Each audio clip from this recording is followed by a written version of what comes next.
Good morning বন্ধুরা, ভোর ভোর ছুটে চলে এসেছি। আর দেখো আজকেকার কুয়াশাটা কেমন, খুব কুয়াশা পড়েছে। বের হয়েছি 5টায়, 5:30 এই আমার বাজতে যাচ্ছে। আমার মানে হেঁটে আসা কমপ্লিট, এবার বাড়ি ঢুকে যাব। আর তোমরা কারা কারা এরকম ভোরবেলা উঠে ছুটতে যাও সেটা আমাকে কমেন্ট করে বলো, কেননা এই ভোরের ছোটাটা বা ভোরের হাঁটাটা খুবই ভালো শরীরের পক্ষে, সুস্থ শরীরের লক্ষণ। তাড়াতাড়ি 10টায় সব ঘুমিয়ে পড়বে আর ভোর ভোর উঠে হাঁটতে বেরোবে আমার মতো, এতে শরীর সুস্থ থাকবে।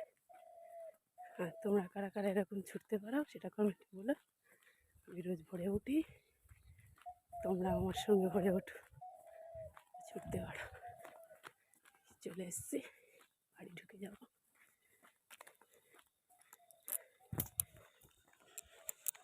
আজকের কুয়াশাটা বেশি পড়েছে, রাস্তা পুরো দেখা যায়নি, এরকম কুয়াশা পড়েছিল।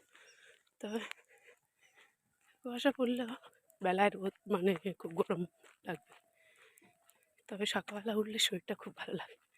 বেলায় উঠলে শরীরে অনেক কাজে মন লাগে না, সকালবেলা উঠলে শরীরটা সুস্থ লাগে, ভালো লাগে। শুভ সকাল, তোমরা ভালো থেকো, সুস্থ থেকো, রাখছি।